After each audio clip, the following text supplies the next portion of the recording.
Okay. We are recording. Hello, or should I say ho ho ho, and welcome to episode 94 of Cutscene Convos. We've got a monster episode this week. We've got a character profile on The Watcher. Will, of course, be discussing the Insomniac Leak. We've got What If Season 2 starting today as you're listening to this, so we'll be looking at that. We've got Percy Jackson episodes 1 and 2 to get through, a massive Nerd News Network, and of course our second Christmas content championship, which is The Grinch versus Love Actually. But before that good stuff, Horizontal, have you been?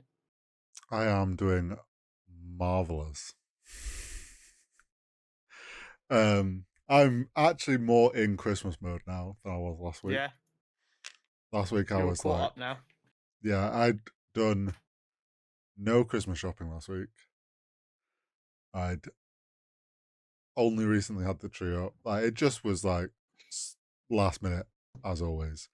But in the space of like the last 2 or 3 days, all Christmas shopping done. Just gotta collect Lovely. one thing tomorrow. And then I've just got to wrap everything. But that can wait. Sometimes I'll leave out till Christmas Eve, so I feel like depending on how much wrapping you have to do, that's completely acceptable. Just being like, no, I will get in the festive spirit. I'll do my wrapping on Christmas Eve, and then it's all yeah. ready to go. I mean, I'll probably end up doing it on Saturday, just because some families start to arrive Saturday, and then it'll just get busy. But yeah, other than that, pretty good week. Just been getting Christmas mode. How's But your week been? not too bad. I'm finished work until the new year now, which is Nice. class.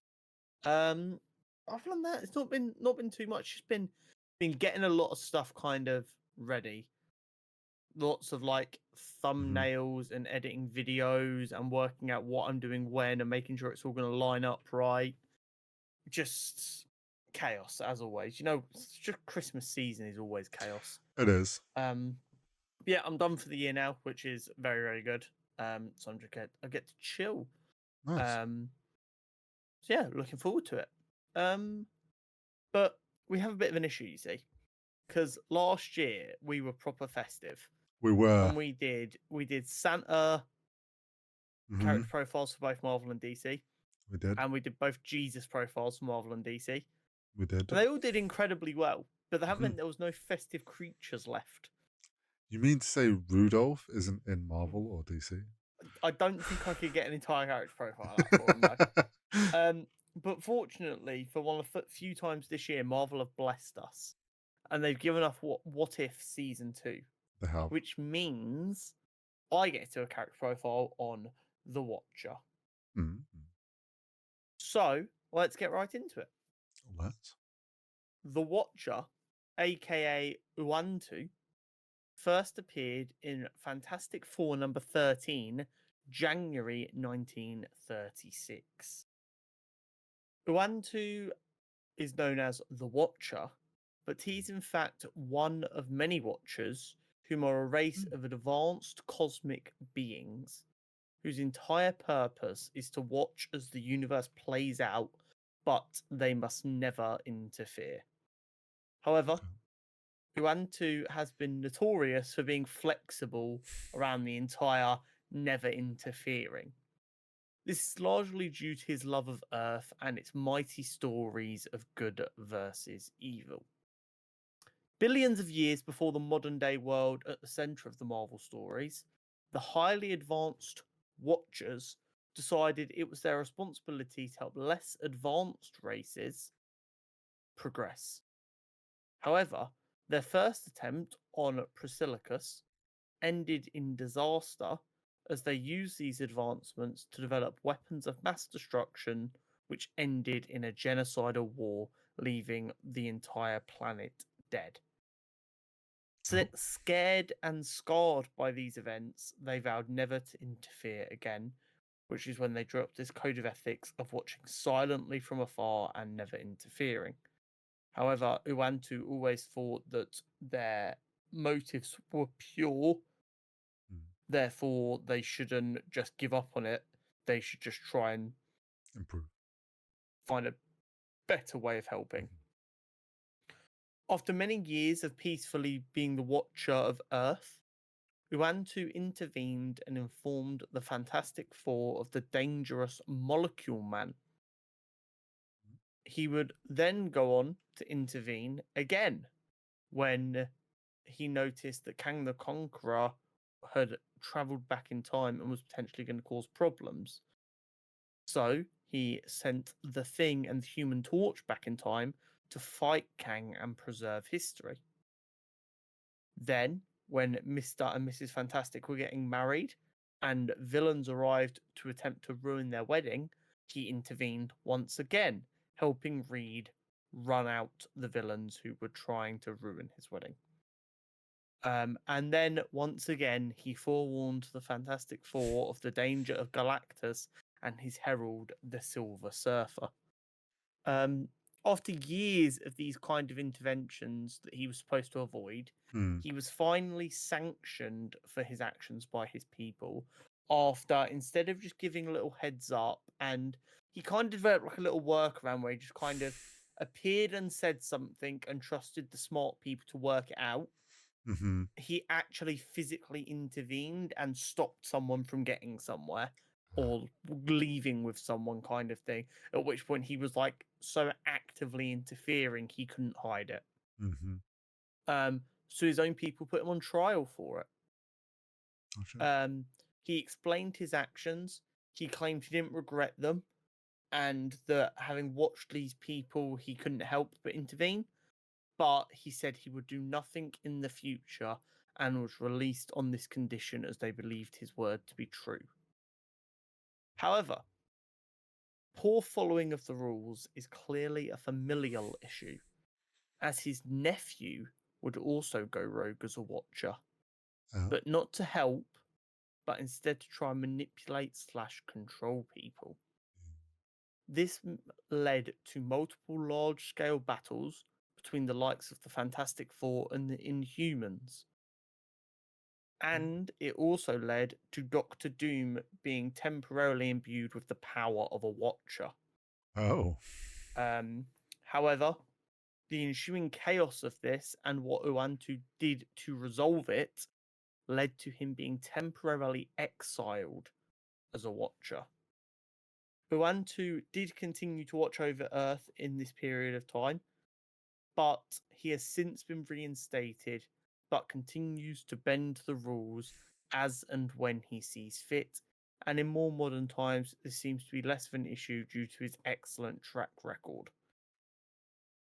It's an interesting one because Mm-hmm. when you think of Uantu, you do think more like multiversal level, because he does, like, obviously we know him most notably in modern media from like What If and that, which is a big part of his character. And like the What If comics literally start the same way. It's like, what Yeah. if we pondered the question, what if? And there is actually like a canon reason for this. He looked through these portals to try and find an alternate world where his people were successful when they intervened on that first planet, and it didn't go badly, because he's trying to find that place to work out what they did differently to hopefully try and convince them That can be done properly. that they can help people. And then because Uantu is supposed to be in a weird way the reader. Right. He's Yeah. supposed to be this voice of like, there's nothing you can do. Yes, you care. Yes, you want to sit there and scream at your favorite character to do the right thing, but you can't do anything. Yeah.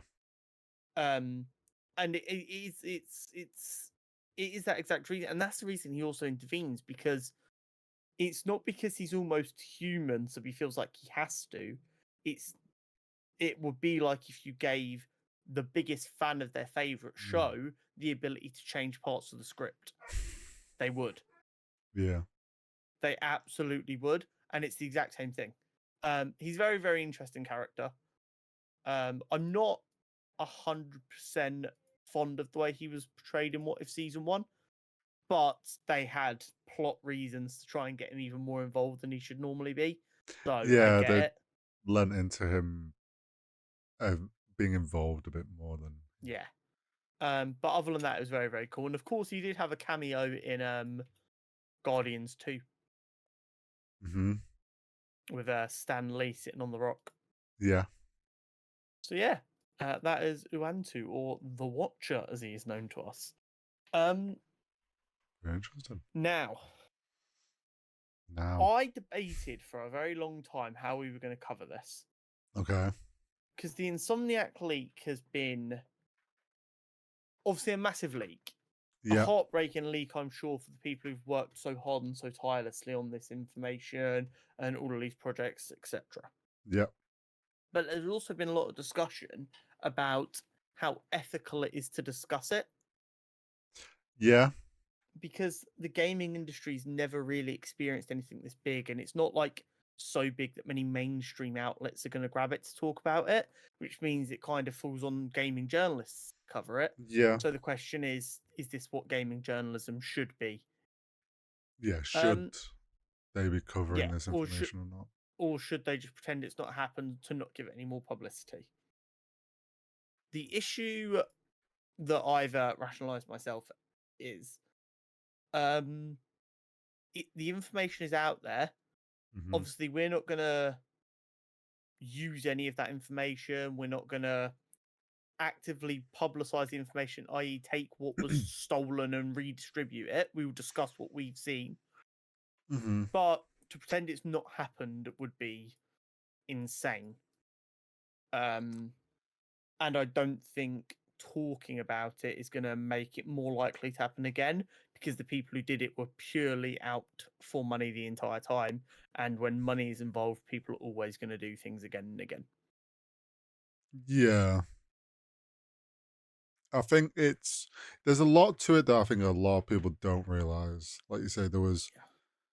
this wasn't just some guy pulled it off the Sony servers and then put it out Yeah. there. It was ransomware. Sony was like, "Yeah, we're not playing your games, so we ain't paying." So then they leaked it. But it's like, I think the issue, I get like why people think big media things like IGN and stuff shouldn't talk about it because you're shedding light on this information, but it's more just the way they're talking about it. Like they should lean it, like they should be clear that this was ransomed out of Sony. Yeah. Like be explain to like make such a big deal about how it was acquired, Yes. less about oh my god, we're getting this game. It's Yeah. It confirmed. shouldn't be done as a hype thing. It should be done as Yeah. a this is terrible. This is what they took. So that is the approach we're going to take. We're going to talk about what they took. Talk about the negative side of what they've done here. So it is the understanding based on the reports I've read that the ransomware got in, it took whatever it took, and they were told you have 7 days to pay us the equivalent of $2 million in Bitcoin, which I think is like 50 Bitcoin or 500 Bitcoin. Um, and if you don't, we're going to leak it. Sony didn't pay, and they leaked it as they said they would. And there's some massive pieces of information here which are probably, I mean, I haven't looked, I'm sure it hasn't helped Sony stock price. Um, No. so what it boils down to is we know their roadmap until 2030, Mm. which is, I'm sure, very, very damaging. And it also contained some information surrounding a project that never really got off the ground. It was kind of pitched and had got to like an early concept art stage, but never really got any further. So what we'll do is we'll talk through that. So, Mm. bearing in mind none of these dates are set in stone, this is all internal documents that were never supposed to see the light of day and were stolen. Hmm. So all of these dates are obviously completely subjective to change. But in 2025, we were supposed to be getting another Spider-Man Miles Morales sized game, Yep. centered around Venom, following on from Spider-Man 2. Then in 2026, we're supposed to be getting the Wolverine game that was teased back in 2021. Yeah. Wild that it's taken 5 years Yeah. since the first tease, but Then in 2027, no, 2027 was an empty year. 2028, we were supposed to get Spider-Man 3. Mm-hmm. Then in 2029, it was going to be a Ratchet and Clank game. And then in 2030, which was, I think, the biggest bombshell, an X-Men game. Mm. So that was, I think that was the first bit of information that really went nuclear after the Yep. leak, was this is the entire roadmap that's leaked. And it's just spiraled, and I think got worse since then, if we're being honest. There was early alpha footage of Wolverine going around. Apparently, there is now a bootable version of Oh, Wolverine doing the didn't know that. rounds. Yeah, apparently there's now a bootable version. I obviously would not in touch that. That's A, crazy, B, probably technically illegal. And also, when you're downloading something like that off the internet, that is such an easy way to get ransomware yourself. Yep. So, Oh, I yeah. mean, I'm not going to pretend I'm holier now and tell all of you that you shouldn't do it for purely moral reasons, but I'm going to tell you shouldn't do it for safety reasons. Leave that thing alone. I would not trust any of that download at all. I mean, you're also just gonna ruin the experience of the game because, like, that is gonna be a severely. It's not gonna be like Yeah, any it's like crazy playable state. pre-alpha. Yeah, like this is a in build state. Like games, it'll be a state where they're testing a certain thing they've implemented. It won't be in like a really a playable state. So yeah, anyone that's downloading that, you're just asking to screw your computer up. Yeah, 100%. But the big issue that I'm sure what Sony and Insomniac are worried about Hmm. is if there is any systems that they've come up with which they think are groundbreaking that are included in that demo. Because here's the thing: you Yeah, can't copyright code. Like that's one of the really weird legal things. You can't copyright code directly, which is why when a game's fully compiled, you get the compiled version of the game. yeah, So now that you've got that bootable version, which will have the code hidden there, you're gonna get these like you see like scams of games where it's like a game that's just reskinned and sold on a mobile app. hmm, You're gonna get companies that try and reverse engineer this, get the stuff out, hmm. and they go try and beat them to market using similar systems. Which means if they've got a system that they think is groundbreaking, I'm not saying there is one, but if they think they've got a system that's groundbreaking, this could really, really hurt their ability to sell the game. Yeah. I mean, there's also potentially not necessarily with the Wolverine thing, but like if there's any other stuff that suddenly starts cropping up that these people have waited to like release for future things, whether it's informations, I don't know, like it could whether this is true or not, but like there could be something where oh the X-Men game for 2029, like in its notes has being made for the PlayStation 6 or something, and it's like Yeah, that information getting out is damaging to Sony as well. yeah.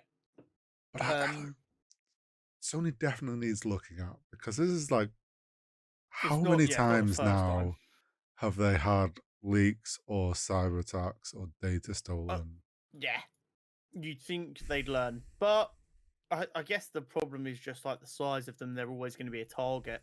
It's one of them things of if you're targeted 100 times more than anyone else, and you have 99% Yeah, coverage, and then someone who gets targeted once has 80% coverage, you're going to get hit more than they do, but you have better protections than them. It's a tricky one. Cybersecurity is well, yeah, it's not a easy. pain in the ass.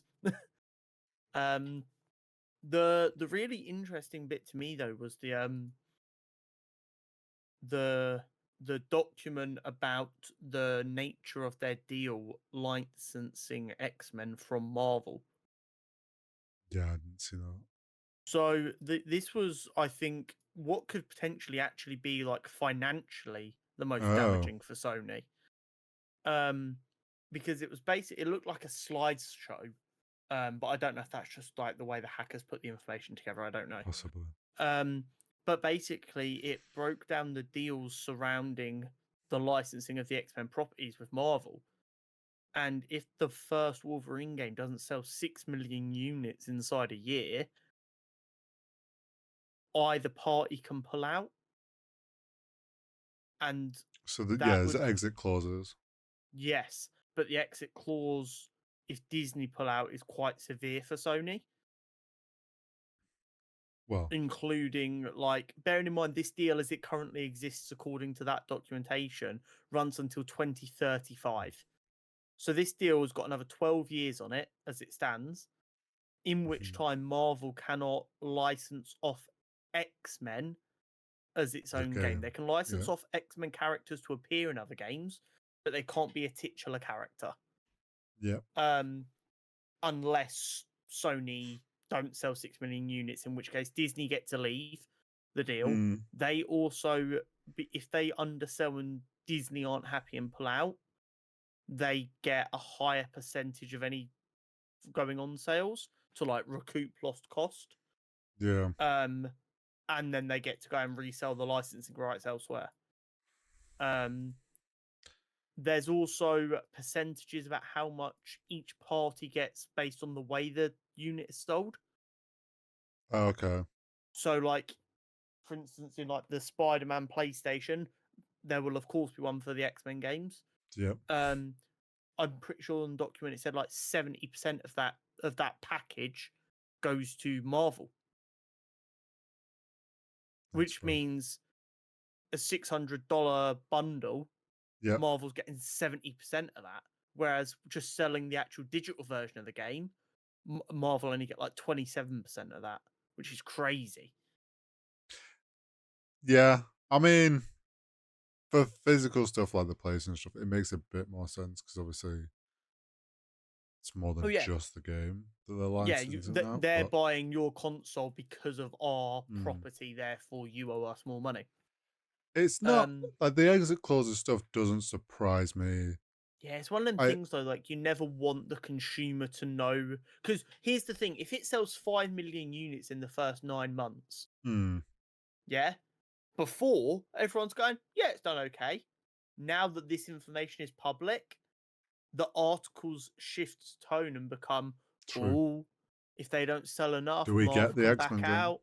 Yeah, the X-Men game, and that'll be the thing. If it has a slow start and like medium reviews, the articles aren't going to be, oh, X-Men game has been like a bit of a mixed bag. It becomes, oh, is this going to spell the end for Sony? Are they going to lose out on a multi-billion-dollar deal or whatever with Disney? Well, and that's the problem. Everyone knows these clauses exist. They're common business practice. But when the people writing the articles aren't aware of the details of them, they don't think about them. They don't talk about them. Whereas once that information's out there, of course they're going to think about it. Of course they're going to frame their articles around it. I wonder even now, with all this information that's leaked, whether Marvel has, if they wanted to. I don't think they would because they're used to stuff leaking, but like, I wonder if they would even have a foot now to be like, the deal's off.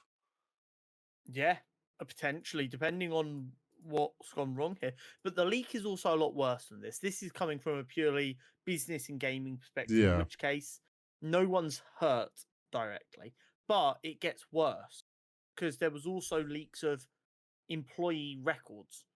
Well, yeah, all that. Yeah. Employees have been doxxed because of what was included in this file. And like you said, we don't know if they've released everything they got, or if they've gone, you've got 7 days to pay 2 million. They've leaked, as a for instance, I know nothing about the actual numbers, say 10% of what they took, and now they've gone back to them and gone, you've now got another 7 days, and now it's $3 million. Yeah, otherwise we'll leak what else we've got. There's a chance that they go, well, look, this is what happened when we leaked the roadmap. Do you want this stuff getting leaked as well? Yeah. Try and push them that way, which I don't think would work. I think Sony has probably got a pretty standard policy on this stuff. Yeah. But yeah, it's not good on Sony because although, like we said, yes, they're a big company. They're going to be targeted a lot for this stuff.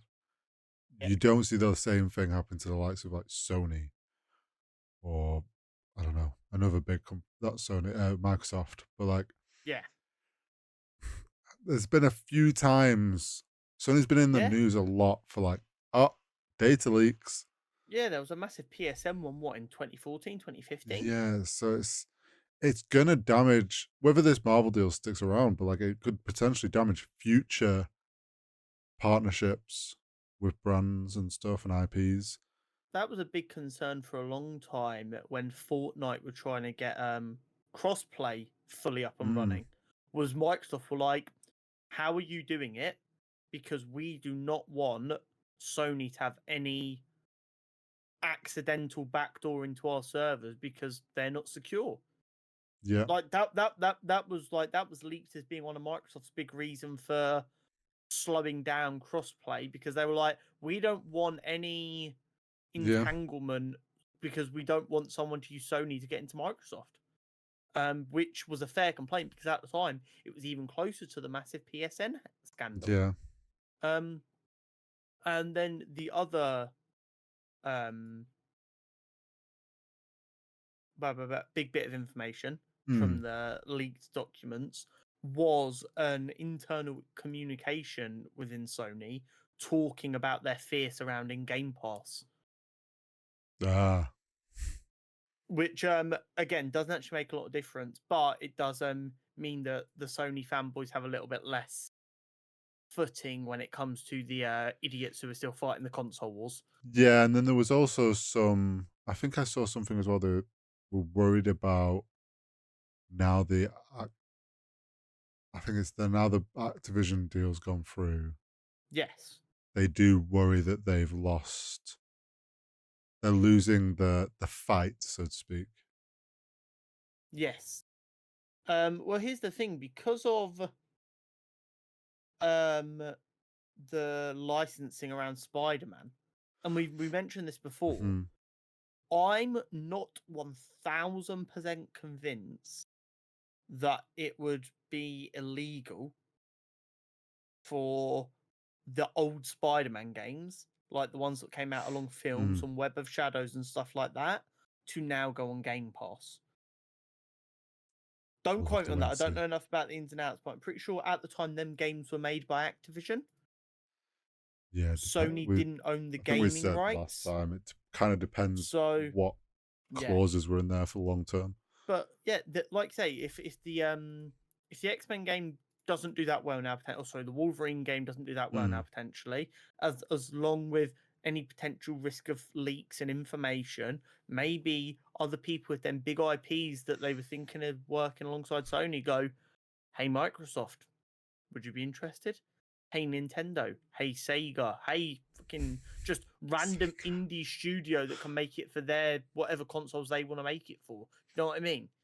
Mm-hmm. Um, yeah, it's a wild one, and I think the only other thing I've really got to say on it is the idiots who were watching the pre-alpha footage of Wolverine and trying to claim it is a bad or a good game based on that Oh fuck need to give their head a wobble.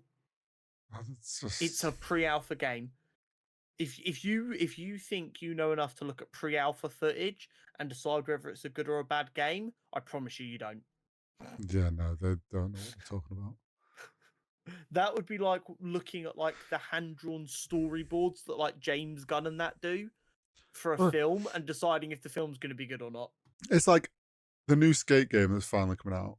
They've Yeah, been doing a lot of dev blogs and showing it from early stages where it was literally bog standard guy and it's like on blocks and yeah. people are like game looks trash and it's like mate it's in build stage like what do you want it's not going to What do be you want? like Yeah, it's not going to be 4K textures and whatnot on a build stage like people are like basing like super early gameplay like fun just building fundamental blocks of the game and they're like oh it's a good bad game it's like no you have no idea how many more iterations it's going to go through exactly. It is honestly crazy.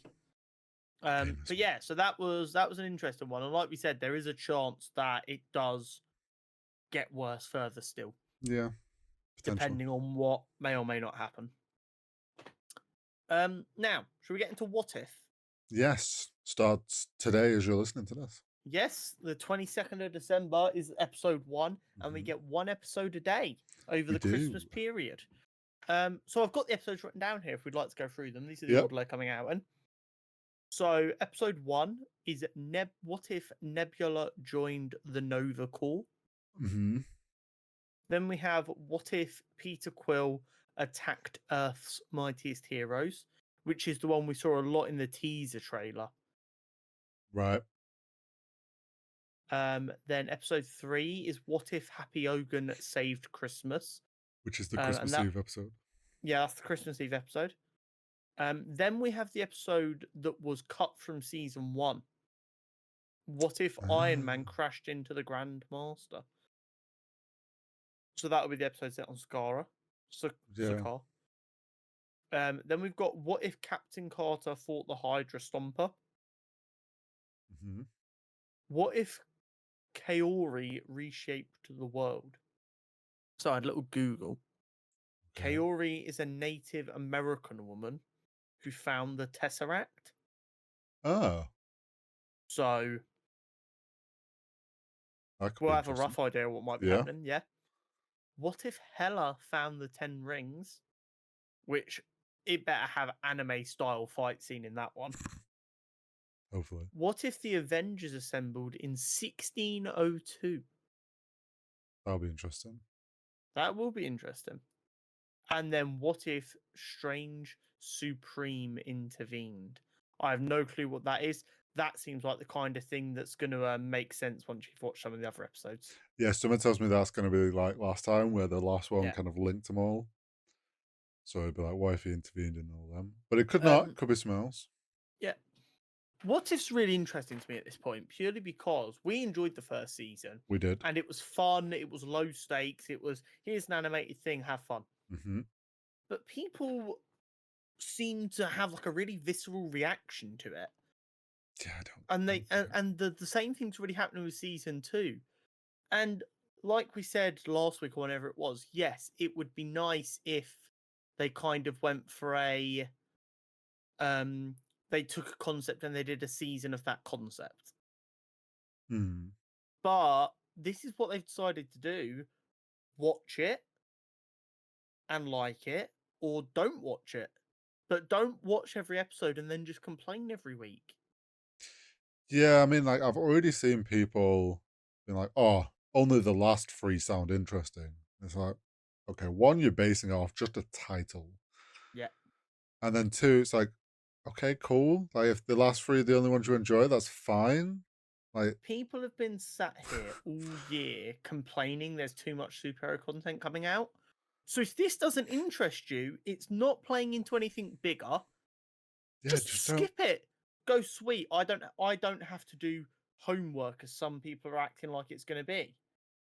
Yeah, and like, not every episode needs to be this like crazy amazing episode. There was like, look at Visions for Star Wars. Like, some of them were good, some of them were like, yeah, okay. Yeah. It's just going to be 20-minute episodes of a concept. You don't even have to watch all of them. If there's only some of them that sound interesting to you, just watch them ones. Yeah. And I mean, it is the ultimate, if you don't want to watch it, don't watch it show. Yeah. Going off the trailer, I'm pretty sure the Happy Hogan Saves Christmas has a scene of him crawling through a vent like Die Hard. Oh my god, is it a Die Hard episode? I don't know. But like, even if it's just him crawling through an air vent, it's like a reference to it. I'm all for. What if it's like what if it's like a Die Hard oh my god, you know what it's gonna be? It's gonna be like a Die Hard style episode during Age of Ultron. It's like Happy Hogan's trying to keep all the Christmas plans running while everything's going to shit. Oh no, I think that could be quite a fun episode, especially for a Christmas Eve episode. Yeah, I mean, they're gonna like you said, they're short, they're fun. If you don't like an episode, okay, cool. Just wait for the next week, see if you like it. Exactly. If not, it's not that deep. Yeah, 100%. You would think it'd be simple, but you would. Marvel fans, man. Yeah, I'm looking forward to it. I'm gonna Same. get up tomorrow. I'm gonna watch the first episode. It'll be fun. Like, Yeah, I always enjoy this stuff. Like, if we didn't enjoy this stuff, we wouldn't be on episode 94. exactly. Um, Speaking of stuff to enjoy, Mm, Percy Jackson. yeah, So I never read these books. same. I did watch the films that came out in the mid 2000s, which I know everyone said are not very faithful to the books, and Rick Royden wasn't happy with some of the decisions they made. But I liked the vibe of them, and I was like, "This is fun." It fit the time very much. As I was like watching the first one, I was kind of like, I could see this being the new generation's like Harry Potter. I get it. I Hmm. see the Yeah, what they're I see going the for. image. Yeah. Yeah. Um, and then they announced that they were doing a TV show, and Rick Royden was going to help them, and he was actually going to be a part of the entire process this time. Hmm. Um, so I was like, oh, okay. So I was like, let's see what the Percy Jackson fandom is saying. And they were all like, oh, we're gonna cook. It's time. I'm like, okay, they seem excited. Let's Yeah, I see how they mean, do. Let's see where it goes. Then they announced that they were casting actual children to play the children, not 19-year-olds pretending to be 14. I was like, okay, we might have something here. yeah, Um, so we decided to watch episode 1 and 2, we did. and so far I'm thoroughly impressed. Same. I thought it was It really enjoyable. it was really good. The acting is really tight. Yeah, The story is obviously I watched the first film, The Lightning Thief, which is what season one's going to be based on. So like it didn't feel completely alien to me because I know the overall story. But there's already been some parts that I don't remember from The Lightning Thief or weren't in the film and were cut from the book. Like right. were cut from the book to make the film. Yeah. Like the whole like Clarissa arc in episode 2. I don't remember that in the film. I wouldn't surprise me if it got cut then. So I don't think that happened before. And I really enjoyed it. It's Yeah, no. it's I thought it was really I enjoyable. yeah, like And the CG on the Minotaur was pretty okay. It wasn't horrific, but it was okay. there was only a couple of times. That was my like all the other CG looked good. Looked very well polished. The horse, I think there's a couple of times where I'm like, that's a digital double. That's like a full digital thing. They haven't just comped him on. But then I think a little bit of that is Uncanny Valley Yeah. because to me the proportions feel weird. But I think that's because of Uncanny Valley. But like they're very clever. You can tell when they've used an actual horse Yeah. on tight shots on Percy, and it's just showing the back. It was like that's clearly a real horse walking alongside him. And then Oh, they would okay. I just think you slightly misheard what I said. I well, think you heard Senator and I said Minotaur. oh, I forgot about the Mm. Senator. Sorry, the No, no, no. Minotaur I mean, looks sick. yeah, I think they did a really good job with the Minotaur. There was a couple of bits where it looked a bit weird when he was moving, but when you're Eh, trying to animate a mythical creature, sometimes it's not that easy to get it perfect, I'd imagine.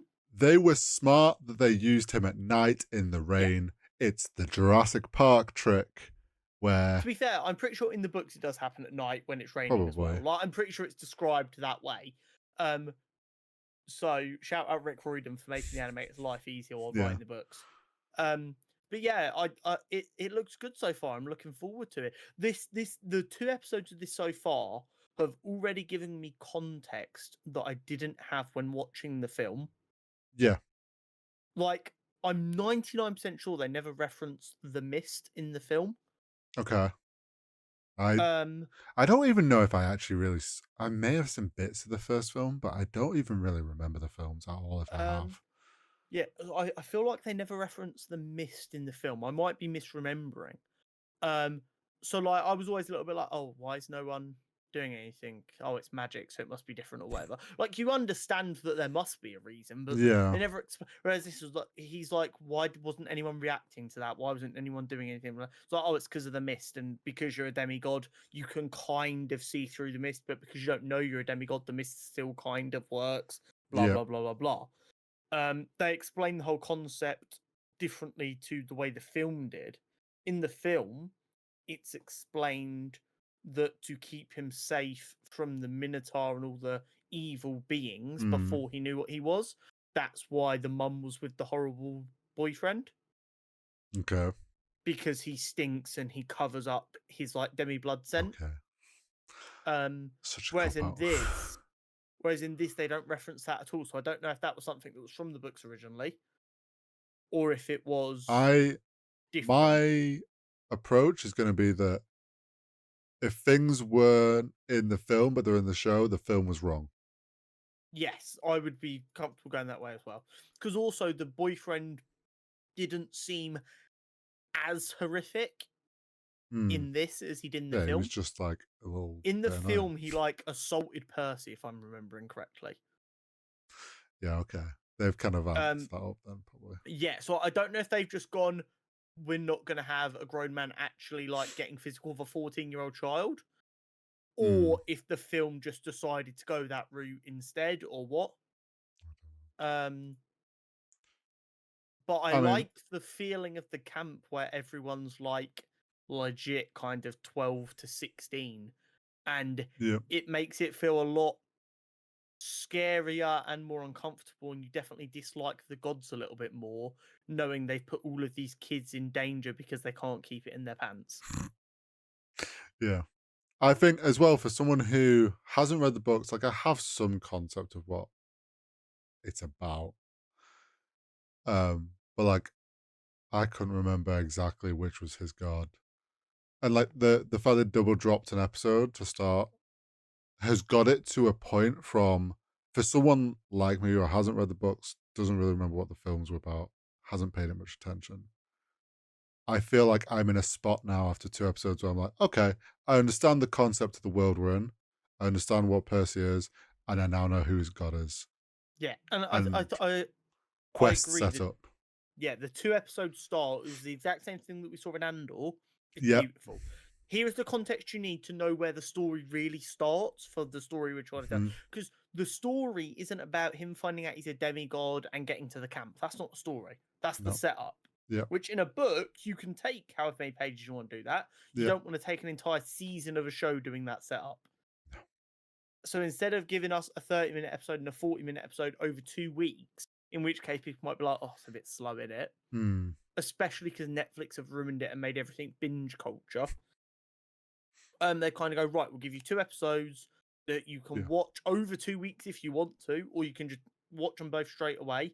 It will give you a more extended taste of how we're doing stuff, and we're going to leave you on an actual cliffhanger of, boom, this is where the quest starts. Yeah. So you don't know the story then if you like you don't remember much of the story if you don't remember who his dad was. Oh no, I couldn't remember. I had in my head a guess, like, and as it was going on, I was like, I think I'm right here. Okay, It must have come from some memory of like who he was. Cool. So I remember the major plot points of this film. Okay. Not obviously every individual conversation, but I remember the major plot points. So it's going to be really interesting. I'm going to have to be careful with what I say because I don't want to ruin the story. Yeah, I have no clue. Okay, cool. It's going to be very interesting for me to try and work out when you get it. Figure stuff out. Yeah. Okay, cool. This will be fun. But I'm really enjoying it. I'm looking forward to watching more of this. I was hopeful when I saw the trailer of it and how excited diehard Percy Jackson fans were. And now to see their first episodes, I'm like, yeah, I think this is a little bit of me. Little bit of fantasy to go in with all the super sci-fi never hurts. Doesn't like a Greek god? Exactly. Who among us? Right. Should we get into some nerdy newsy network? I think we should, because it's been quite a juicy week. It has. It has.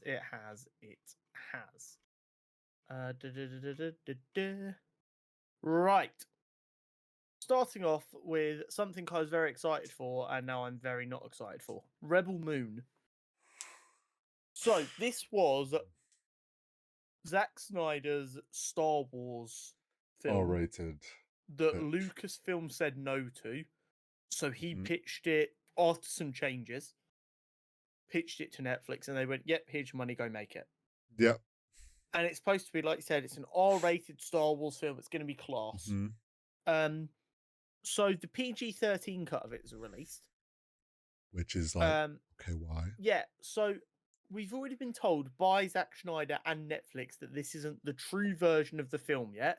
This is a PG-13 cut, which apparently just kind of cuts out anything that stops it being PG-13 instead of being edited differently. That's so Which begs the question, why watch it and why release it? If you're not going to actually do a PG-13 cut and instead you're going to go, right, if this is left in, can it be PG-13? No, right, out it comes. Which is literally what it sounds like they've done. Yeah, I don't get why the PG-13 cut. Like, I don't really.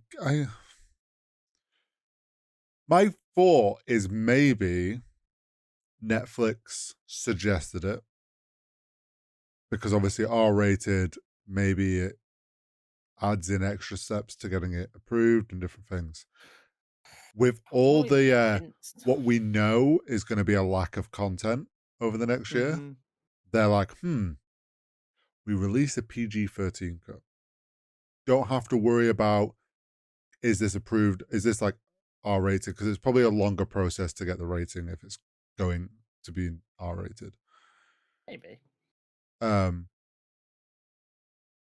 They release a PG-13, then it allows them to release an R-rated 6 months down the line, and they're like, another influx of pulling people back into Netflix, but they've just done it in like a cheap way.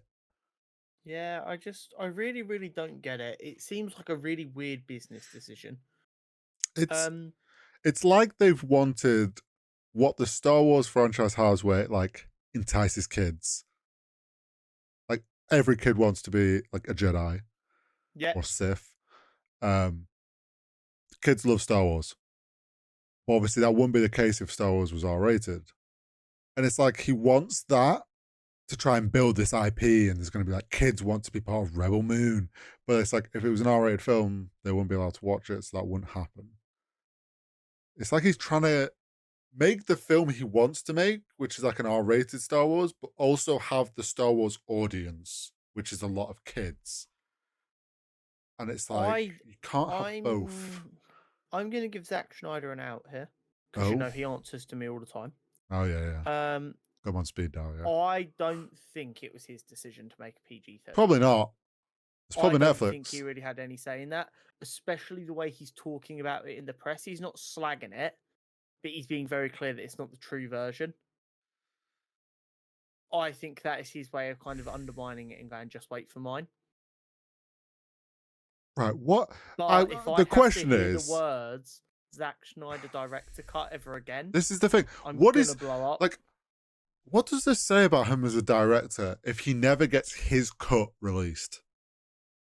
Like, there's something going on there. Like, why is he never get to have his say on what his cut is? Either he's not respected, or like he's making the worst business decisions.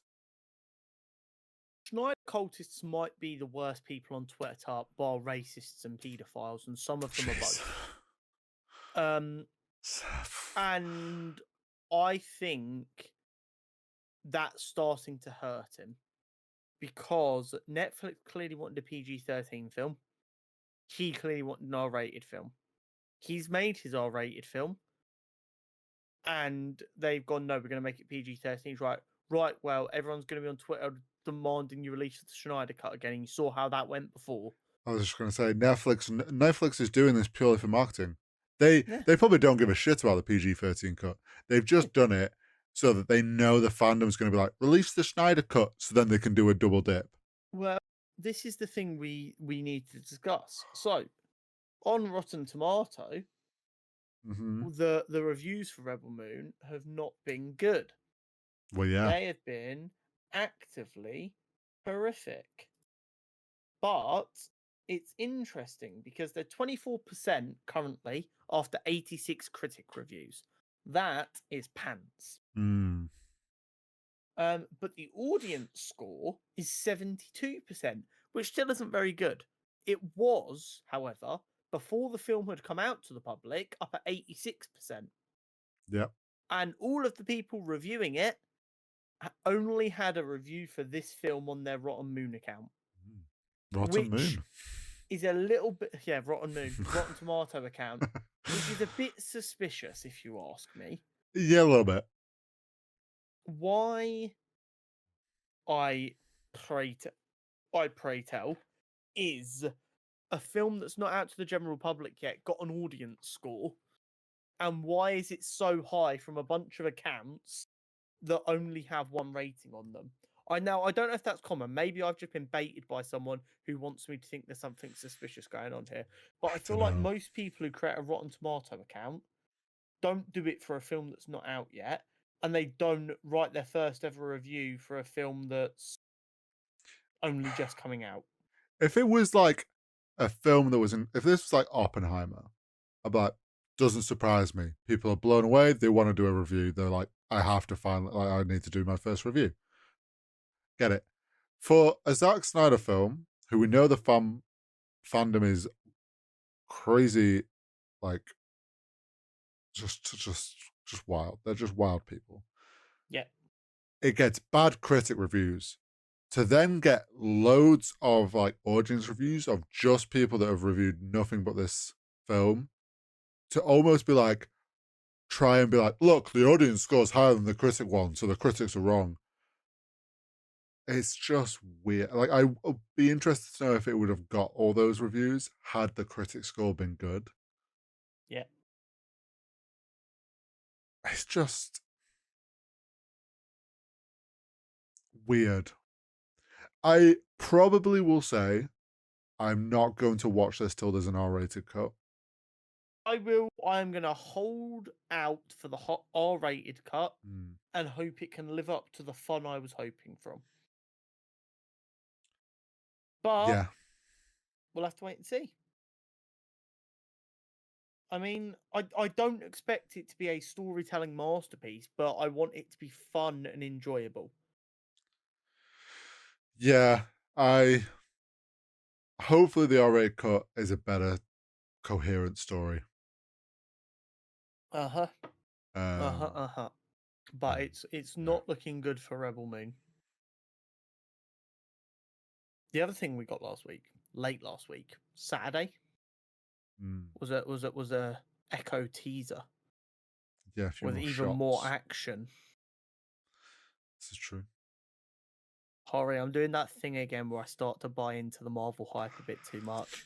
It looks fucking good. Loki's turned you back, and Yeah, they've got you hooked back in. That they bought a bit of goodwill with Loki, and then they dropped these Echo teasers that look fucking class. Some good fight scenes. And it's Echo, and it's Kingpin, and it's Daredevil. They're making me believe, say, the fight scenes, not like exact feel of like Daredevil, but like has an air to that Daredevil feel. The shots they were showing it, the way they were filming it, gave the punches weight. Yeah, like from what we could see, and obviously it's very heavily edited to be a teaser trailer, so we don't know. well, yeah. But the way they're moving the camera, they're keeping it in one shot, which is always better for action sequences, and is a telltale sign of how good the action is. But the shots they're doing give the punches and the kicks weight. Yeah, it makes it feel heavy, and I'm hoping that they haven't just hit us with the best shots of that, and that is just how the entire thing's been filmed.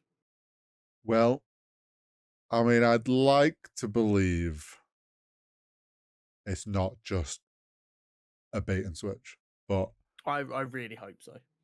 I think I'm pretty confident that it will be filmed well, and like the action sequences will be good and have that feel we want. My worry will be the pacing. Yeah. Because so far they've only done it well once. It is the start of the Marvel Spotlight. Yep, it is. So hopefully they've chosen this to be the start because they think they've got this worked out now. Yep. Hopefully. and that's like January 9th, January 10th. Something like that, yeah. And we're getting all the episodes on one day, and I'm pretty sure that's a Thursday. So that'll be fun. We'll have to work out how many episodes we're watching before the podcast that night. All of them. Some of us have a job where we're not in the house horizontal. You want me to watch 7 hours of Sounds content between 5 and 8? Sounds like a skill issue.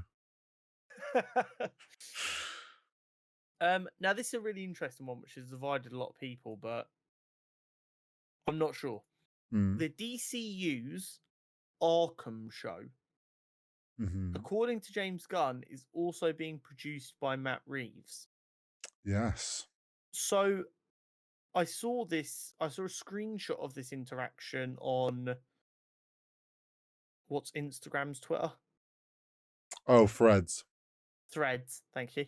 And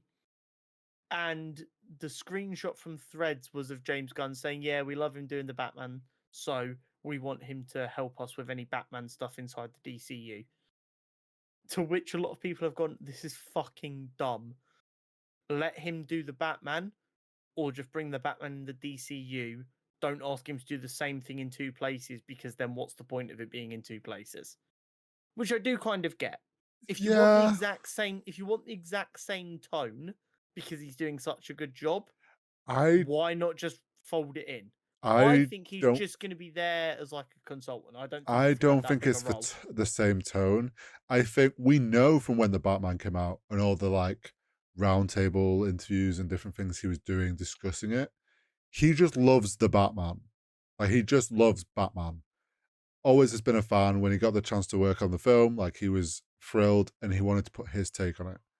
That doesn't stop him being a fan of Batman and knowing what Batman can be in all the different comic styles and all the different things. Like, I think people are thinking this is because James Gunn wants his tone of the Batman, but it's probably Matt Reeves being like, "Oh, you're doing more Batman stuff? Can I love the Batman.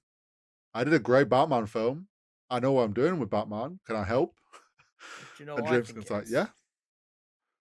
I think in a time where everyone working in superhero films is scared about the longevity of them, James Gunn wants someone who is unequivocally got goodwill from Batman fans right now.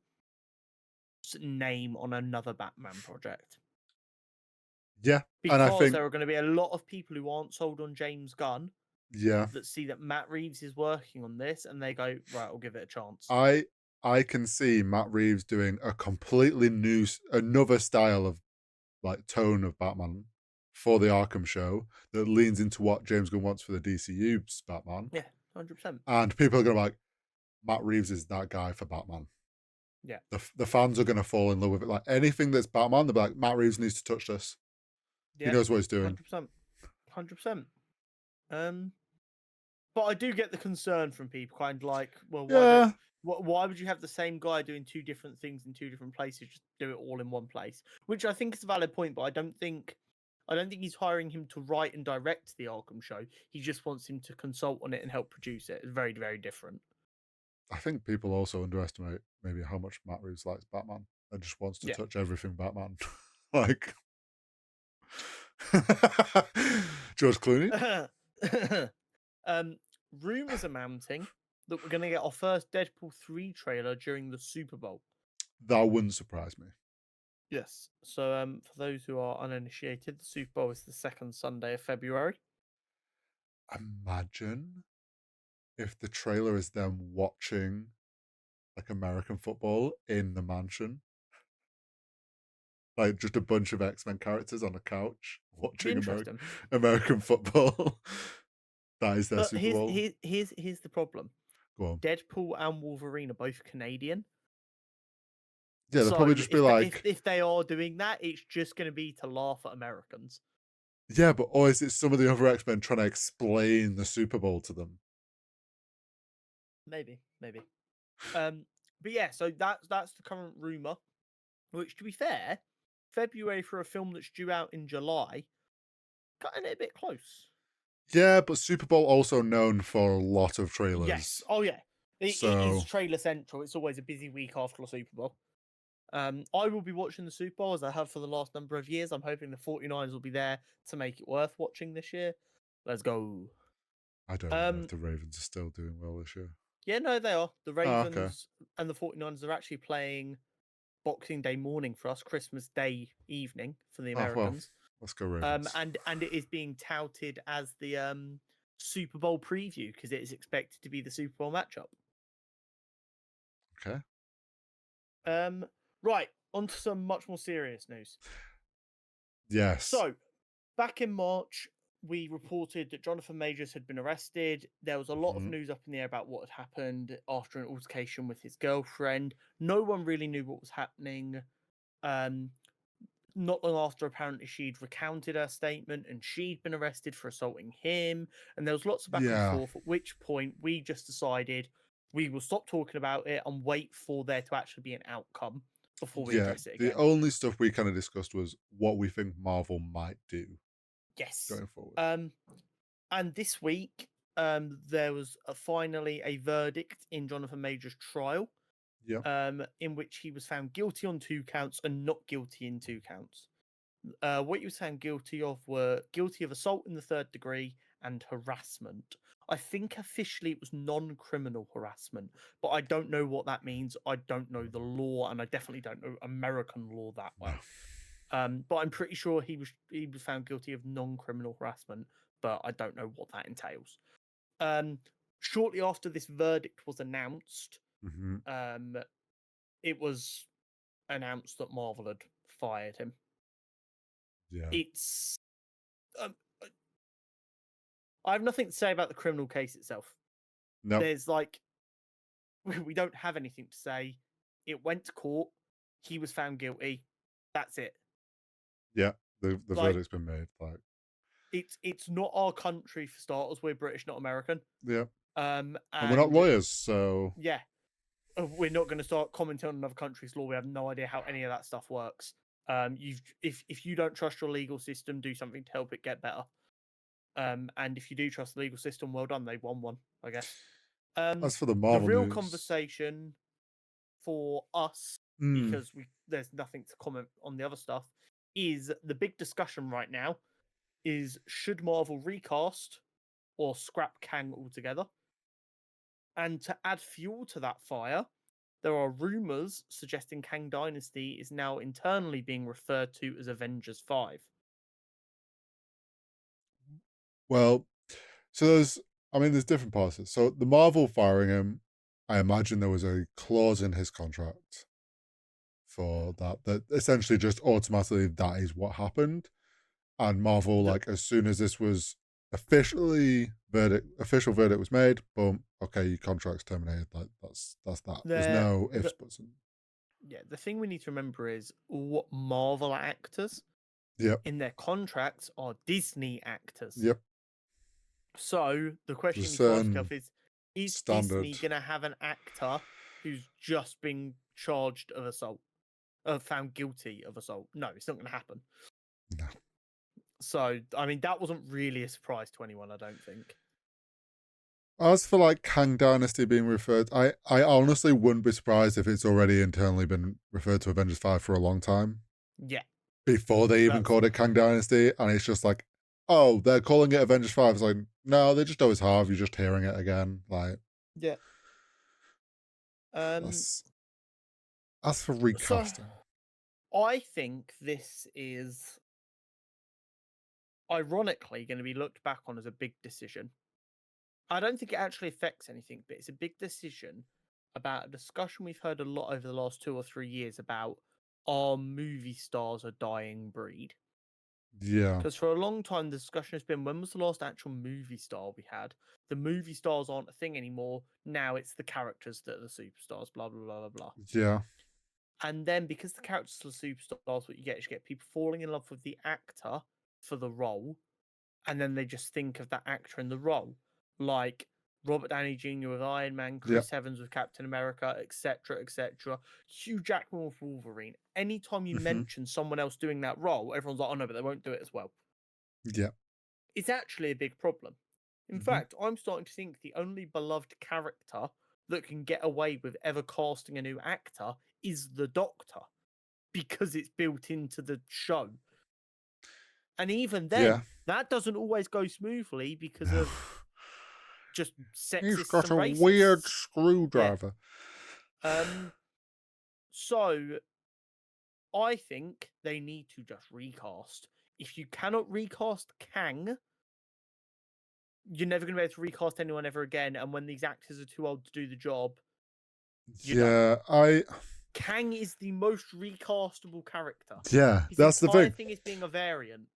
I would say Kang, right now, we've had a few appearances of Kang in different versions. Yes, obviously we had the Council of Kang scene, but like that's neither here nor there. That was like Pull a who shot first and just go back and edit the digital version so that it's got different faces all over the true. gap. Like, we're early enough in, like, if this was, we've had the Kang Dynasty film, Secret Wars is about to come out, and Kang is still rocking. Like, at that point, gets kind of awkward to recast because it's like there's been so many like pivotal moments of him in that. It's still very early in the role. You could very easily swap it, and by the time we're at Secret Wars, people will have forgot. Just like they forget that there's a different Rhodey in Iron Man 1 sometimes. Like, Yeah. Marvel is not afraid to recast. And you, unfortunately, will probably get left in the dust, whoever played the role previously, because people remember the end, not the start. Exactly. And They like, recast Thanos, let's not forget, and the Hulk, yeah, and Rhodey, and Cassie Lang. They've done it. They will do it again in the future. If you cannot recast Kang, you cannot recast anyone, and we're stuck with whatever actor gets cast first for the rest of the time. and to the people that are like, oh, scrap can go to Doctor Doom, it's like, you realize if they just do that, like, you've already complained about film, like the Marvel fans have already complained that films aren't feeling connected. There's no, like, the story's like mid. It's like, meh. It's like, oh, so we're just going to pivot to Doctor Doom as suddenly the main bad out of nowhere with no setup, no lead. Like, you're just going to cry more. We've not even got the Fantastic Four yet, Yeah, like, and you what want you Doom just, to come in and be the big bad of the whole universe. Come on. yeah, I think they recast. There's no question. I think there's plenty of great actors that will do Kang justice and that can visually be not too much of a leap. Yeah. I agree. I mean, the rumor is already that Ryan Gosling's in talks with Marvel about an unknown role. Is he going to be our new Kang? So, for those who don't know, he's Knuff. there's been a long running meme. That started off with racists being dumb, and then it got turned into just a funny meme. So, around the time they were talking about how like white characters were being stolen and made black, Mm-hmm. um, people started mocking up pictures of Black Panther with Ryan Gosling's face Yep. and going, "How would black people feel if we did this to them?" And of course, it's a dumb point because Black Panther like needs to be black for like an Yeah. actual story reason. For heritage reasons. Yeah, exactly. But that was always their joke, and then it just got stolen to be a meme. So then, Yeah. when the Kang news leaked, oh sorry, when the Jonathan Majors being fired happened, Yeah. and then Ryan Gosling in talks with Marvel about an unknown role leaked around the same time, everyone collectively started using that meme and going, "Oh my god, it's finally happening." Honestly, the internet is a wild place. Yeah, it's going to be quiet for a while. There are Oh lots yeah. of really really good options. What I will say is, if we cast our minds back not too long ago, this happened in March, Mm-hmm. and at the time, everyone thought he was going to get fired on the spot. Yep. People at that moment in time were calling for the actor whose name I forget, who played the High Evolutionary, to take over the role of Kang. They were like, "Just make him a Kang Yes. variant and make him the lead actor." Yep. And then people are already back at it. They're like, "We told you what to do. Just do it."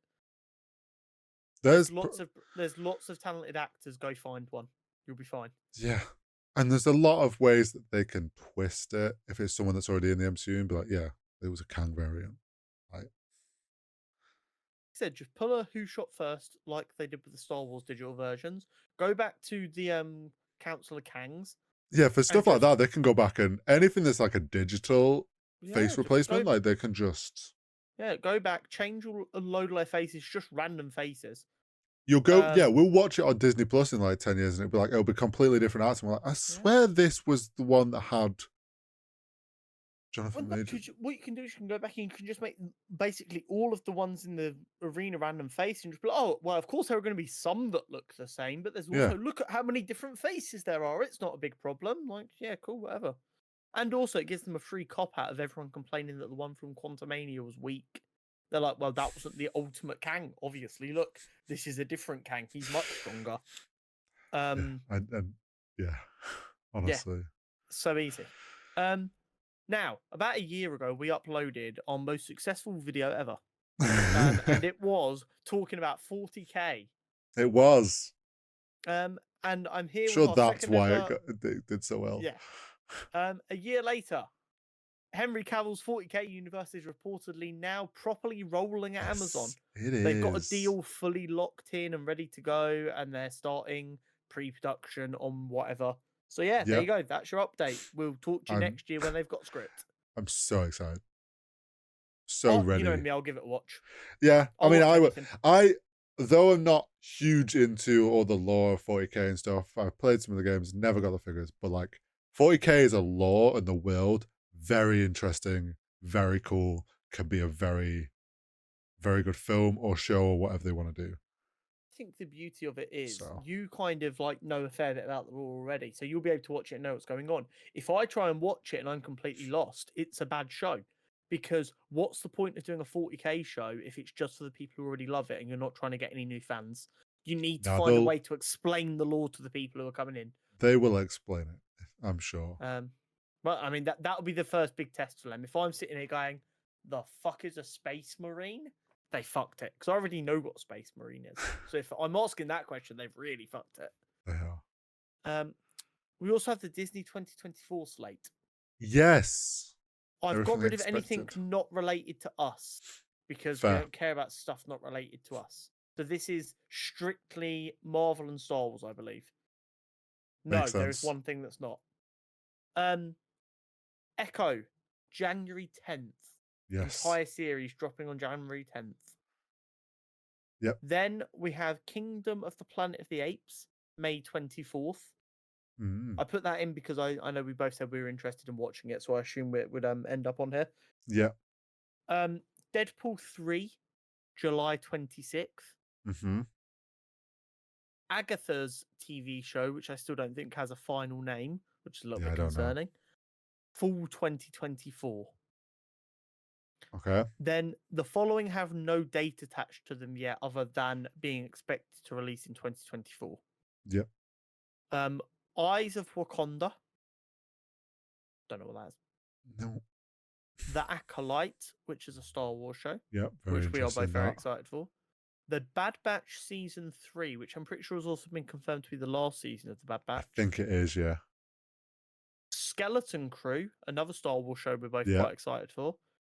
Tales of the Jedi Season 2, which I am very excited for. Yes, I am.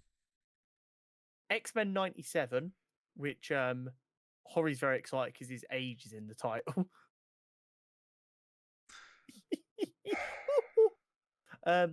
Dude, if I look this good for 97, I am going to be fucking happy.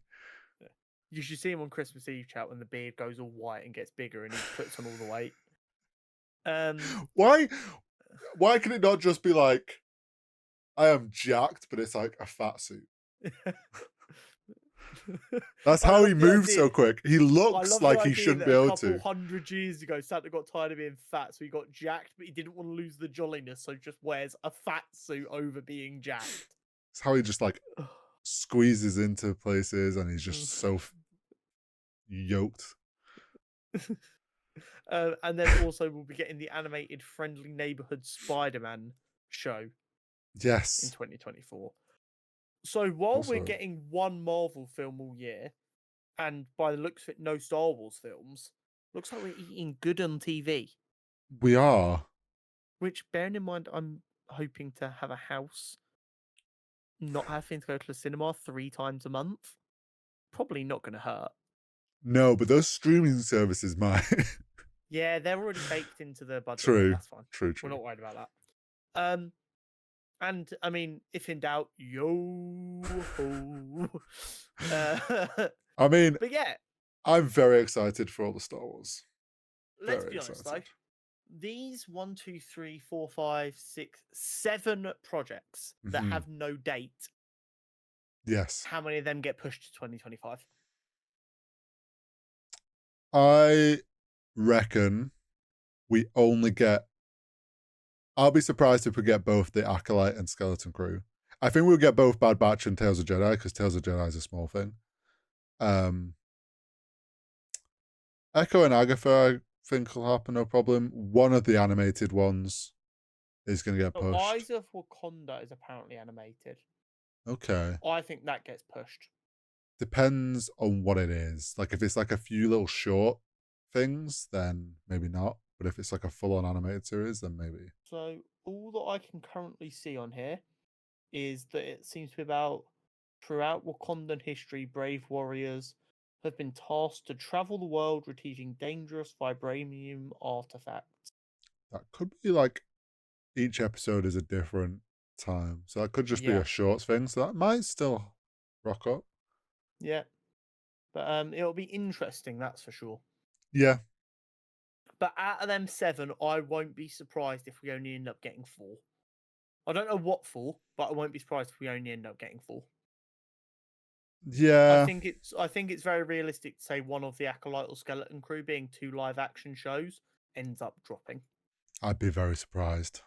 And also Agatha could very easily drop as well, bearing in mind that's a very soft full 2024. And we know how hard Marvel have been hit by the strikes earlier this year. I reckon Agatha will still come out. Oh, possibly. I will also say not Disney, but we should also be hearing about Rings of Power. Lord of the Rings. That should be coming out in 2024. Yeah, apparently it's set to premiere on Prime Video in 2024. So that's also something to look forward to. Mm-hmm. What was the other thing I saw? Oh yeah, notable absence from the 2024 slate and/or season 2. That didn't surprise me. I think the strikes probably affected it. Yeah. I think there was one other thing that people were a bit surprised that wasn't there. I also would have been surprised to get the Acolyte, Skeleton Crew, and Andor. Yeah. In 1 year, that would have been wild. Especially that like a year after one of the biggest strikes. Yeah, it wasn't happening. But we will see where we get to with various things next year. If not, we will just find something to waffle about. I'll get Horry reading comics or something. It'll be fine. I'll start reading the Percy Jackson books. We'll turn into a book podcast. Turn into a book club. The magic screen thing stopped showing us the stories. Now we have to read them with our eyes. We'll do a read along of like The Hobbit or something. Don't. Because knowing our luck, that's when the podcast would go in nuclear, and then we'd be stuck reading books for the rest of our Who doesn't want to hear me just read through The Hobbit? See, I like the idea of giving you the lines for characters who would you think have quite a high voice, and I try and do the gnomes and the dwarves who are going to have quite deep voices. I think that'd be quite funny. Subvert expectations. Right. Crimbo Content Championship Part 2. Yes. Will it be as heated as last week's debate? I think it will, but I'm ready for it to be heated this week. Last week I thought it was going to be really easy, and you fucking pulled a fast one on me. This is where this week's just going to be really easy because we both agree or something. I don't think it will be. We have got The Grinch Who Stole Christmas. Yeah. The 2000 edition with Jim Carrey. Yeah. Versus Love Actually, the British icon. Yes. As always, we have got 6 categories to help us make our decision. Wow. Personal relevance, how well it is aged, rewatchability, story, acting, and cinematography / general visual appeal. Yep.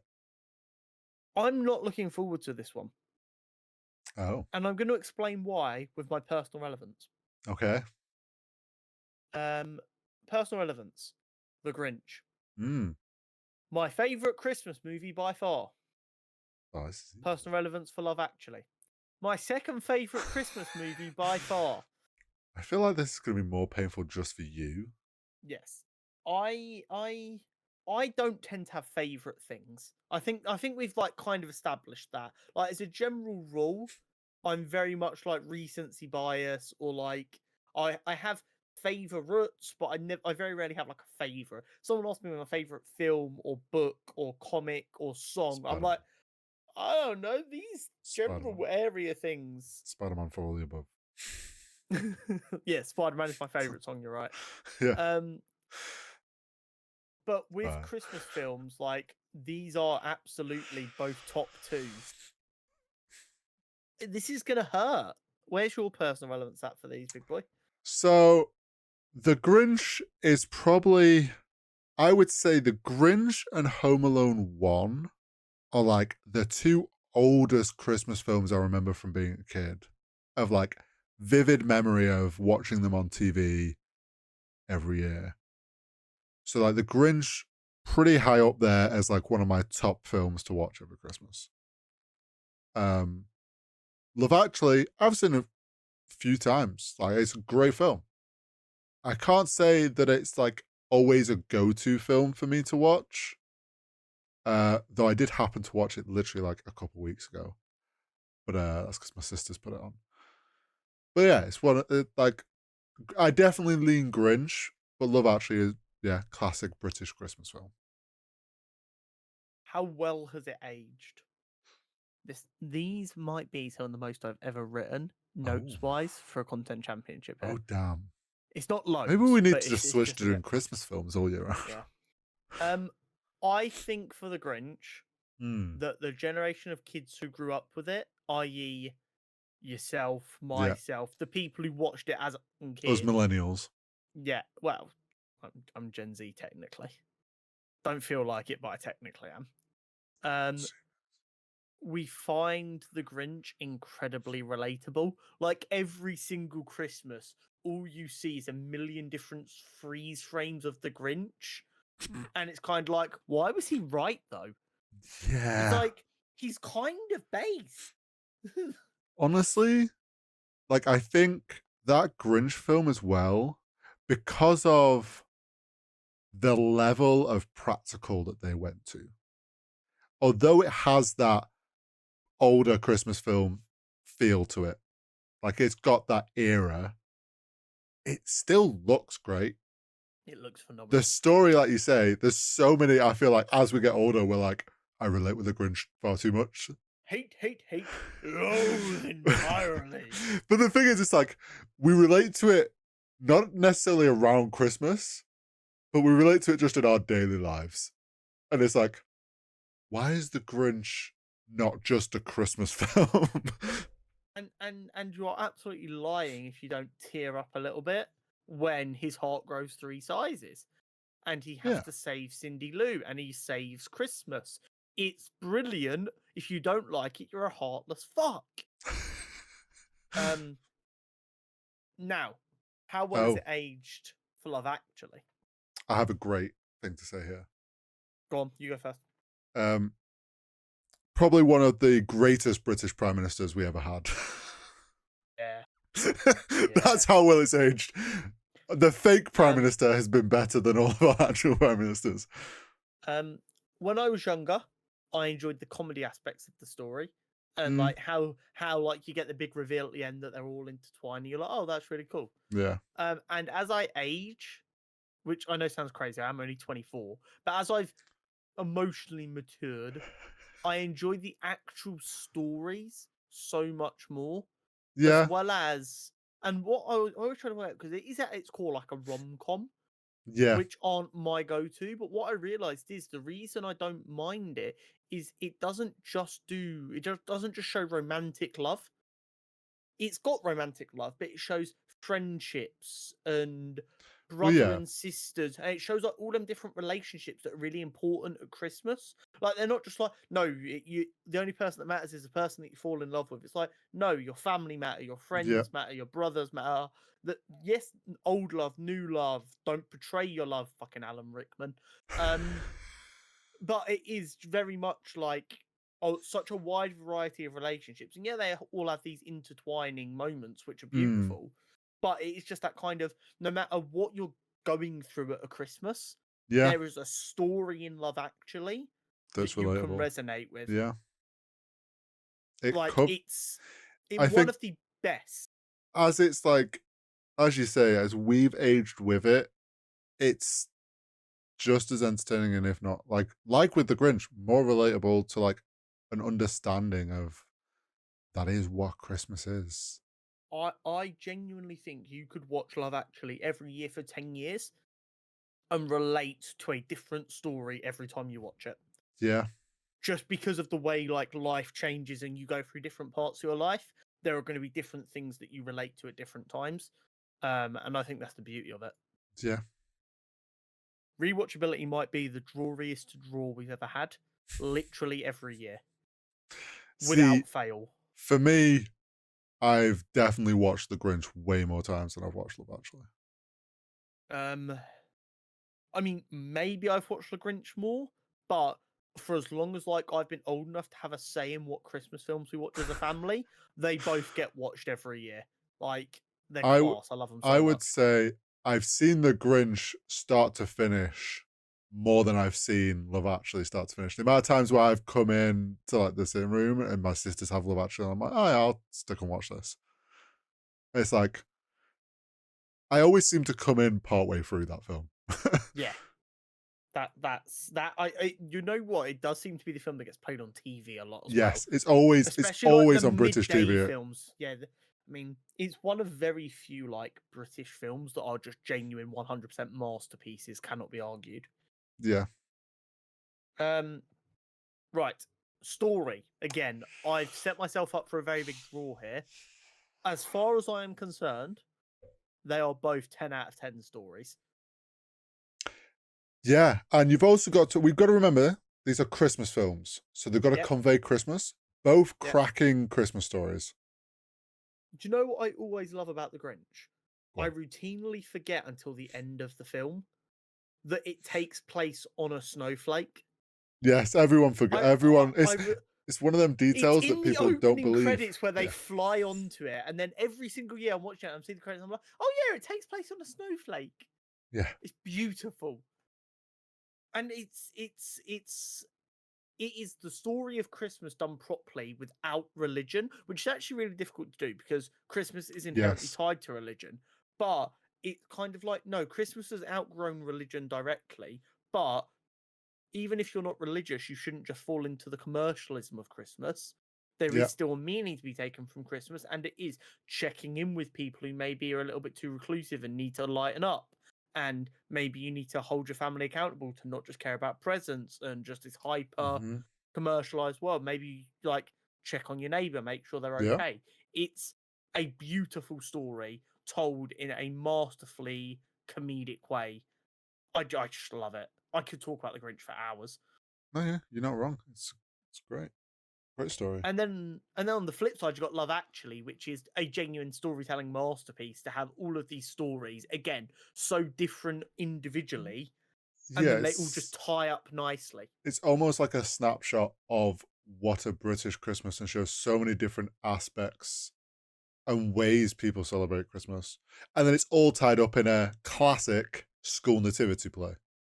100%. And it's like, But which but everyone it's then just relates to because they're like, oh yeah, it's the beauty of it. You've got Liam Neeson, who's now got a stepson that he's clearly not that close with, but he's trying to be really close with because his wife, the boy's son's passed away, yep, and they become close by him helping him fall in love with a girl. It's brilliant. yeah, And then you've got Liam Neeson's friend, who is Emma Thompson. Fucking love Emma Thompson. She's married to Alan Rickman. It should be the best thing ever, but Alan Rickman's character's a bastard.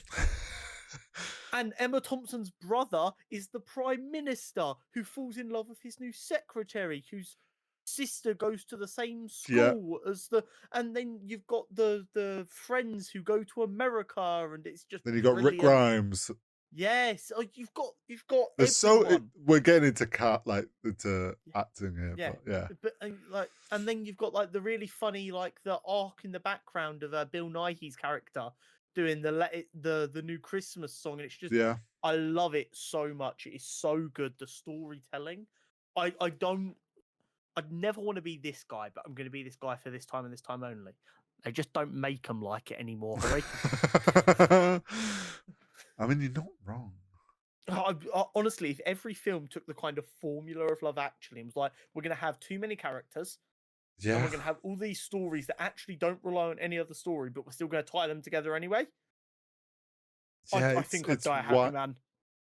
It's such a complex, like on paper, so complex, but it just works so well. Yeah, it's great. I love it so much. Now, acting. This is just getting rougher and rougher. Normally the first three are the rough ones, but not today. Acting. Peak Jim Carrey. Yeah. Like, Jim Carrey is absolute peak. The man learnt CIA torture survival techniques to get through the makeup for this film. And gave us the performance of a lifetime with the Grinch. I don't know, like, it's because it's a Christmas film. The man should have won an Oscar. It is one of the best comedic performances I have ever seen. Like, he genuinely became that character of the Grinch. Yes. Like, he 100%. fully embodied it so much.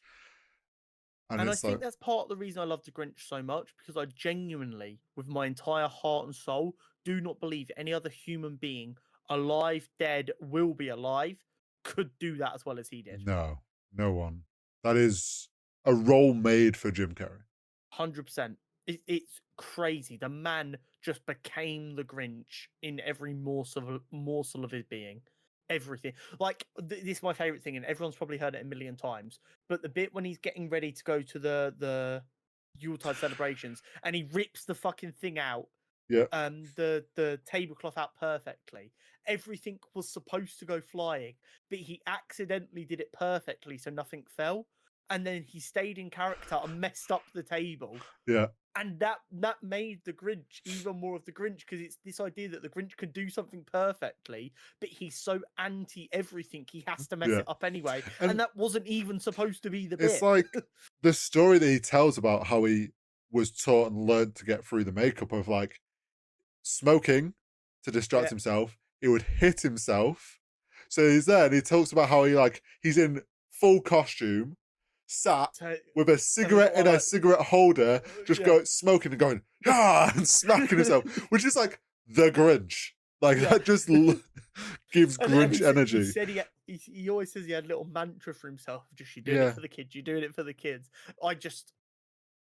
He might honestly. I don't, as a general rule, believe that only one actor can do a role. Like, yes, Hugh Jackman was brilliant as Wolverine, and Robert Downey Jr. as Iron Man. Yeah. Other actors can do a good job. Yeah. No one can get close to a live action Grinch like Jim Carrey can. No. No one has the physical comedy prowess and the actual acting skill to go along with it. 100% agree. But then you've got Love Actually. Would you like to see what I've written down for this, or would you like to hear what I've written down for this? Go on. One of the greatest ensemble casts in history. Fight me. It honestly felt like they just were like British actors and actresses. They got Rowan Atkinson at his peak for a 2-minute bit. Yeah. Like, what are we doing? Emma Thompson, Alan Rickman, Liam Neeson, Martin Freeman. like that. Martin Freeman. Like, let's get this Love Actually cast up. Oh, I've got it. Yeah, you've got Hugh Grant, Emma Thompson, Liam Neeson, Keira Knightley, Colin Firth. I forgot Colin Firth. Colin Firth, Alan Rickman. Andrew Lincoln, Martin Oh Freeman, my god, it's everyone. And like, don't get me wrong, obviously not all Bill of these Nye. guys were as famous as they were Well, yeah, some of them then were as they early are careers, now. some were But like, still, I've scrolled down to like the sixth row here and I'm still seeing mega famous faces. yeah, it Like, it's crazy. it was a stacked cast, such a I stacked just cast. I've never seen anything like it. Like when we've had like Harry Potter in the other bracket, we've Yeah, always said that is such a cast. This Love Actually cast blows it out of the water. Like it's, they've got 3 solid rows on Google of just absolute superstars. yeah, It is crazy. it is a You've never seen when anything like it. you think about like when you watch it, you're like, God, there's so many like top tier actors and actresses, and it's like obviously back when it was done, some of those were in their early careers, so it wasn't like as crazy that they were in it. But it's like they've all gone on to do so well.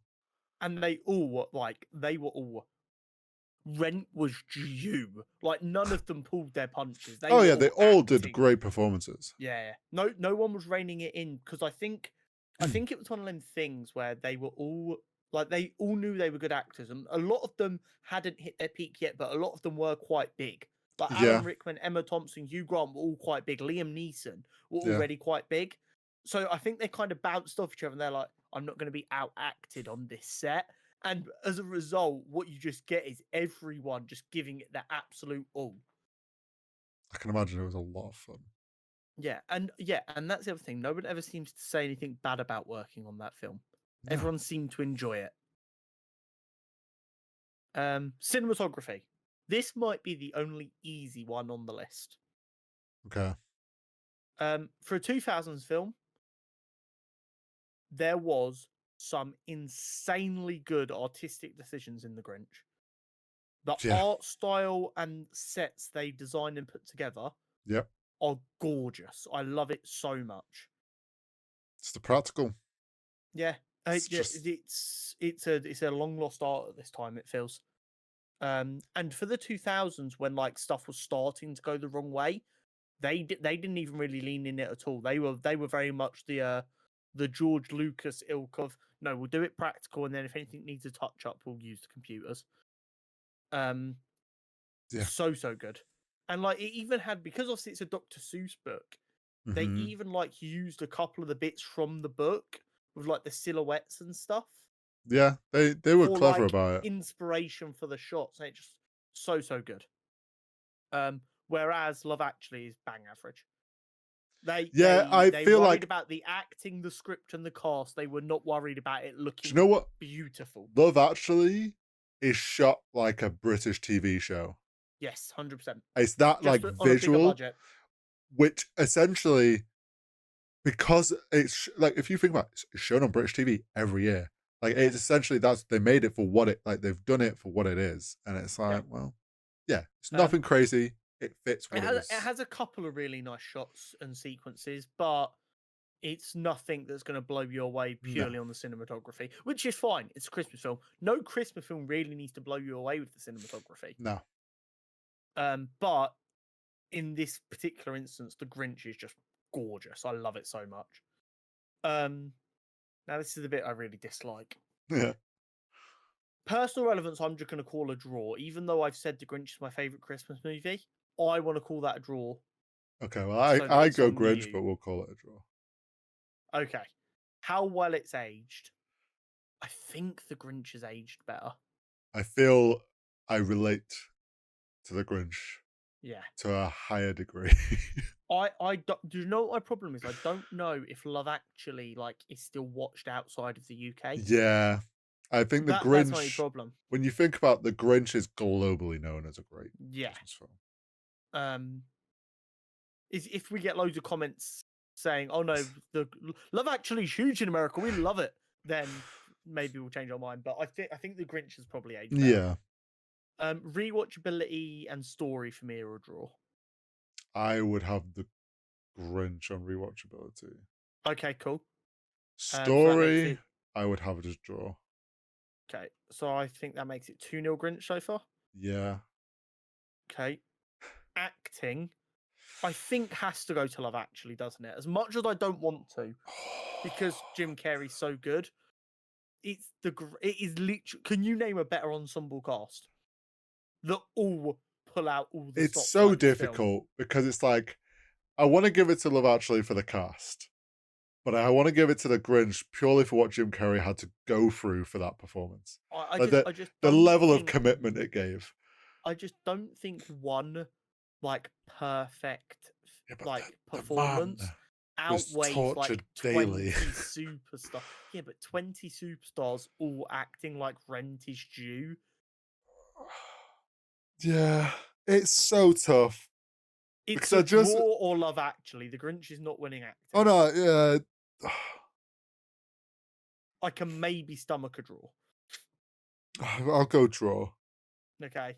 So that means it's still 2-0 the Grinch. Cinematography was the only easy one. 3-0 the Grinch. I think I can live with that. Yeah, I think I can live with that. considering it's the other 3 points are all draws. Yeah. Like these are I just edging. Grinch is just edged slightly ahead yeah. in these 3 categories. It's like, And that could just be because it helped my heart grow 3 sizes. um that I love that film so much. I've already watched The Grinch this Christmas. Love Actually is on my list to watch probably on like Sunday. And I I cannot wait. actually, out of interest, watched the animated Grinch to see what it was like. Not It's not gonna. terrible. It won't have that same villainous Doesn't vibe have though, the will it? same feel, but it was decent. It was like, In a world with Jim Carrey's Grinch, I don't think I ever need to watch a different one.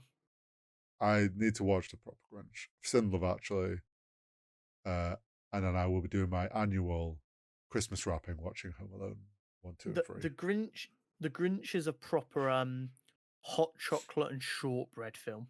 You just sit there with a mug of hot chocolate and some shortbread, and you're just like, yes, it's festive. Yeah. But that is it from us. You will Yes. not see us now until after Christmas. Hope you have a So marvelous Christmas. have a very Merry Christmas. And happy holidays to those who don't celebrate Christmas. Yes. We will be back before the new year We will. with our end of year wrap up special thing. And then we will hit 2024 like it stole something from us. Have a very good Christmas. Make sure you Yes. see family. And we will catch you next week. We'll catch you in the next one.